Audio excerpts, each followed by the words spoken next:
do one at a time as much as possible so that we can hear the question, process it, and answer it appropriately. District Attorney Nathan Hochman.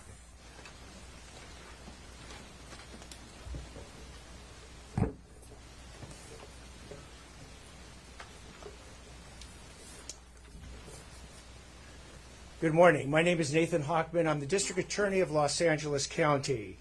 With me up here is Los Angeles Police Department Chief Jim McDonald. Also at this podium on the DA side are the Assistant District Attorney Maria Ramirez, who oversees our special operations. We have John McKinney, who is our Director of Specialized Prosecutions. The Assistant Head Deputy District Attorney is Habib Balian of the Major Crimes Division. Deputy District Attorney Beth Silverman of the Major Crimes Division will be the lead prosecutor on this case. From the Los Angeles Police Department, we also have Captain Scott Williams, who's the commanding officer of LAPD's Robbery Homicide Division, the Chief of Detectives, Alan Hamilton, the Director of Specialized Prosecutions, Mike Rimkunis, and the LAPD detectives on this case, Josh Byers and Corey Farrell. Today, I am announcing the charges against David Anthony Burke, the musician known as David, spelled D4vd, in connection with the brutal and horrific murder of Celeste, a 14-year-old at that time. These charges include the most serious charges that a DA's office can bring. That is first-degree murder with special circumstances. The special circumstances being lying in wait, committing this crime for financial gain, or murdering a witness in an investigation. These special circumstances carry with it, along with the first-degree murder charge, a maximum sentence of life without the possibility of parole or the death penalty. The determination on whether or not the District Attorney's Office will seek the death penalty will be made at a later time. Before I get into the actual charges, and there are additional charges against Mr. Burke, including continuous sexual acts, lewd and lascivious sexual acts with an individual under 14 years old, and mutilating a human remains of a body. Before I get into the description of these charges and their seriousness, I want to look at this as a parent. I am a parent of 3 children, and a parent's nightmare is a situation where your daughter goes out one night and never comes back. As we will show in a court of law, and what I also want to make sure about that the understanding of these charges is clear, is my description of these charges is not evidence that we are going to present in court. These charges, in fact, will not be evidence in the court. Evidence will be the witness testimony, the documents, and different types of admissible testimony that we will admit into court in the prosecution, and if it leads to the eventual trial of Mr. Burke, to convince a jury of 12 people beyond a reasonable doubt that each and every one of these charges is true, as well as the special allegations and circumstances that have been alleged. Now, back to this being a parent's nightmare. On April 23, 2025, as been alleged by the complaint, Celeste, a 14-year-old at that time, went to Mr. Burke's house in the Hollywood Hills. She was never heard from again. On September 8, 2025, as alleged in the complaint, Miss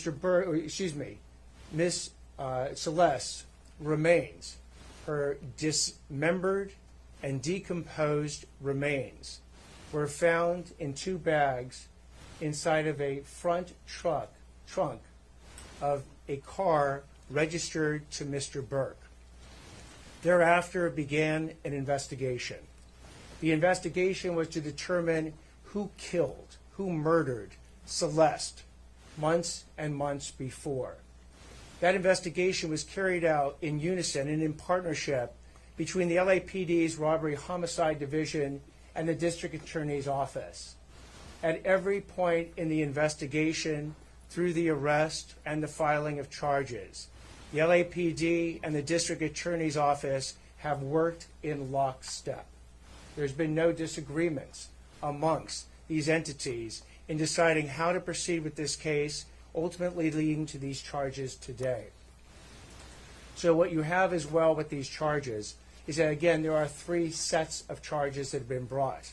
The first-degree murder with special circumstances, and again, those special circumstances are lying in wait. That Celeste went to Mr. Burke's home on the night of April 23, 2025, as alleged in the complaint, at his invitation, and again, was not heard from again. The second is a special circumstance being that this murder was committed for financial gain. As the evidence will show in court, the financial gain was for Mr. Burke to maintain his very lucrative musical career that Celeste was threatening on that particular night. The third charge, in addition to lying in wait and for financial gain, is murdering a witness to an investigation. In this particular case, as the evidence will come out in court, the witness to the investigation was Celeste. And the investigation was into the lewd and lascivious sexual acts committed by Mr. Burke that is the subject of count 2 of this complaint with Celeste while she was under 14 years old.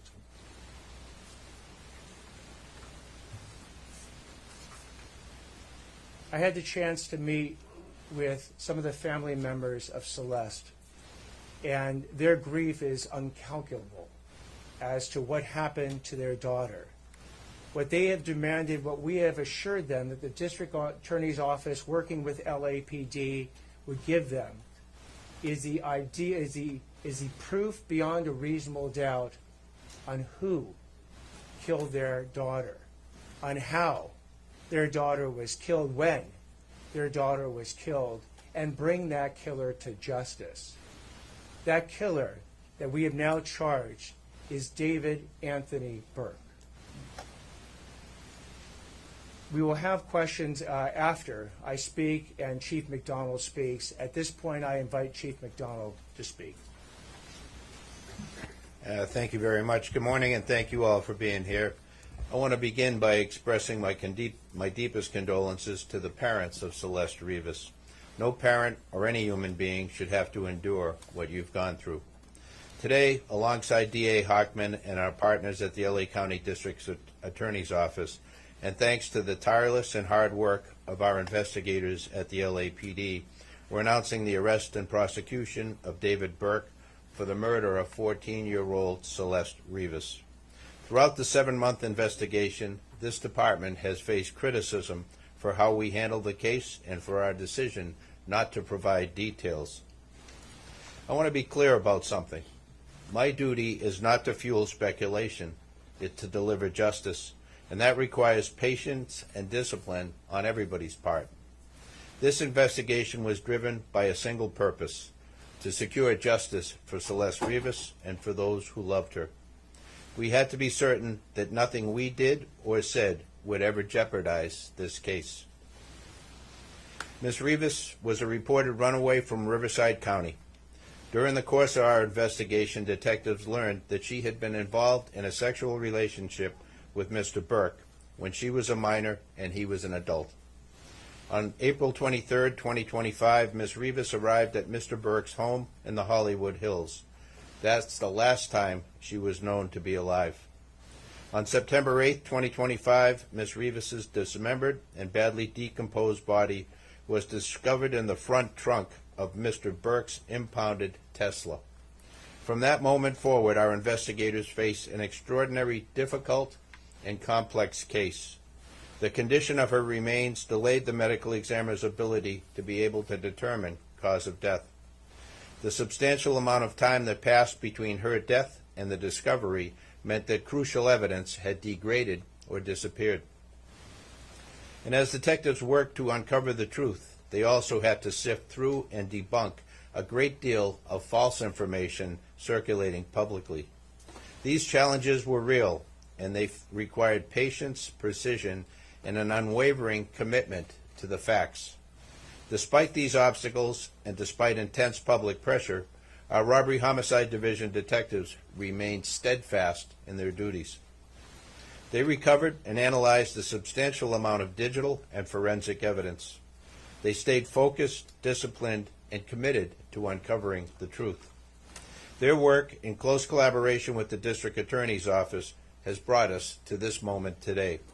I want to thank the District Attorney and his team, as always, for their partnership. This case demanded coordination, persistence, and a shared commitment to justice. Also, thank you to our media partners for showing up today and for sharing this important message with the public. And finally, to Ms. Rivas's family, we cannot undo the pain you are feeling. Our hope is that today brings some measure of accountability and a step in the journey toward healing. Please know that the Los Angeles Police Department remains fully committed to seeking justice on behalf of your daughter. Thank you. So at this point, we'll take questions.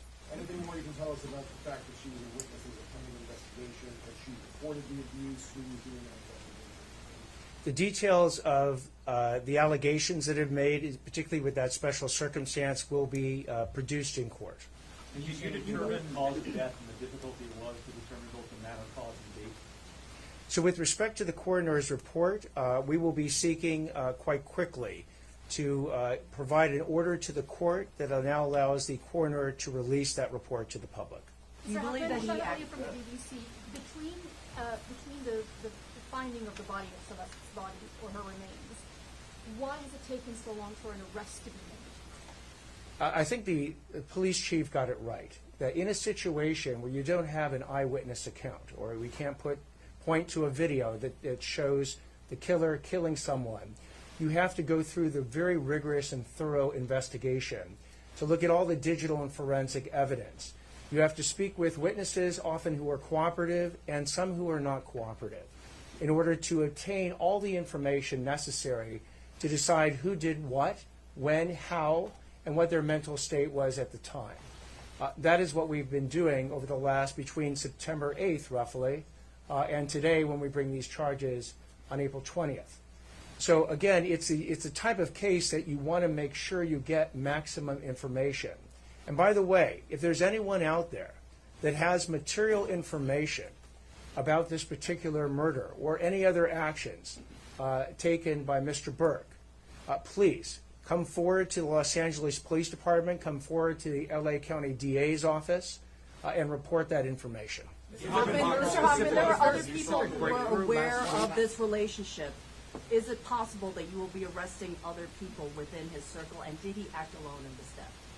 Again, with respect to whether or not there's any other individuals or we're going to take any other actions, you will know about them if we do, but at this point I'm not commenting. Do you believe that you know how she was killed, beyond it being homicide? The actual cause of death?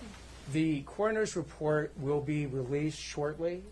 Because it is not currently released, I'm not going to be commenting But on it. was it determined, not that, if you won't say what it was, but has it been determined how she was killed, beyond it being homicide? The coroner has made a determination on how Celeste died, and at the point that the coroner's report becomes public, we'll be able to comment on it. Was there a specific breakthrough last week? Is there physical evidence that ties David to this murder? There is physical evidence and there is forensic and digital evidence that we intend to present in court to prove these charges beyond a reasonable doubt. Only a couple more questions. Yes. Your investigation, and just to his question, are you able to tell us exactly what the smoking gun is? And also, if you can address the issue of his visits to Santa Barbara, and that, how does it connect with the murder? So with respect to the actual details of the evidence we're going to be presenting in court, I'm not going to do that today. As far as the concept of a smoking gun, the smoking gun is the totality of the evidence that we're going to bring to prove any case, whether it's this case or any case, beyond a reasonable doubt. Is there any evidence that you've used other underage girls that was investigated? An investigation is ongoing. If information comes forward on with respect to any additional crimes, we will certainly investigate it. One more question. There's been so much discussion about the difficulties in this case. The chief talked about it as well. What makes you confident you can prove these allegations? What makes us confident is the totality of the evidence that has been obtained by the LAPD robbery homicide, by the work that the district attorney's office has done, that has led us to the point where we believe we can prove each and every one of these three charges and the special circumstances and the special allegation beyond a reasonable doubt. Thank you, everybody. Raise your hand if you have Spanish language and you need a Spanish language translation. Okay. Keep your hands up. My team will come around to you, and we will have somebody have you. Thank you very, very much. Timeline. Everybody, thank you. You said, has she been missing 2024 or 2025?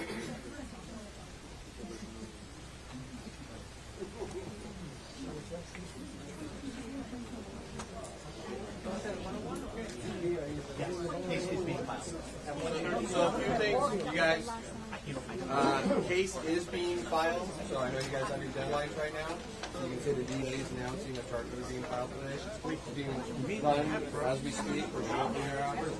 Arraignment should be at 1:30 today, so we're into public 1:30. So court opens up. It should be 1:30. Yeah. Spanish language. I think she's gonna. I'll have her stay right up here so it's easier for you. Okay. Yeah, but we need to play